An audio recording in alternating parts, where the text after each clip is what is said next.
மணிலா என்ன பண்ணுறீங்க? உங்களுக்கு இன்றைக்கி ஒரு அதிசயத்தை காட்ட போகிறேன்.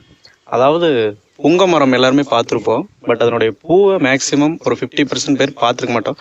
நான் பார்த்தது கிடையாது. ஸோ அதை தான் உங்களுக்கு காட்டல அப்படின்னு சொல்லி இந்த வீடியோ.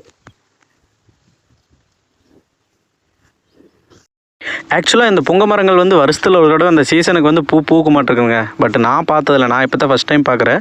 ஸோ எனக்கு அதிசயமாக தெரிஞ்சது, அதனால தான் இந்த வீடியோ எடுத்து உங்களுக்காக. நாம் புதுசாக பார்க்குறத மற்றவங்களும் பார்க்கணும் அப்படிங்கிறக்காக தான் இந்த வீடியோ எடுத்து போஸ்ட் பண்ணியிருக்கேன். மற்றபடி வேறு எதுவும் கிடையாது, நீங்கள் தப்பாக நினச்சிடாதீங்க. அதாவது என்னடா இதையெல்லாம் வீடியோ எடுத்து போட்டுக்கிட்டு இருக்கா, வேறு வேலை இல்லை அப்படிங்கிற மாதிரி நினச்சிடாதீங்க. அப்புறம் இந்த புங்க மரங்கள் பார்த்திங்கன்னா நம்ம ஊரில் வந்து மேக்ஸிமம் வந்து நிழலுக்காக மரங்கள் வந்து வளர்க்குறோம். அப்புறம் இது நிறைய மூலிகை குணங்கள்லாம் கொண்டு இருக்காமங்க இந்த மரம். அது நம்மளுக்கு தெரியாது, என்ன தெரியாது. பட் இந்த புங்க மரத்தினுடைய பயன் என்னென்னு பார்த்தீங்கன்னா, காற்றில் இருக்கிற நச்சு கார்பன் டை ஆக்சைடை வந்து உறிஞ்சிக்கிட்டு ஆக்சிஜனை வந்து தூய்மையான ஆக்சிஜனை வந்து வெளிவிடுதாமா. ஸோ அதனால் நமக்கு ரொம்ப நன்மை பயக்கும் அப்படின்னு வந்து சொல்கிறாங்க. ஸோ இது வளர்க்குறது நல்லது.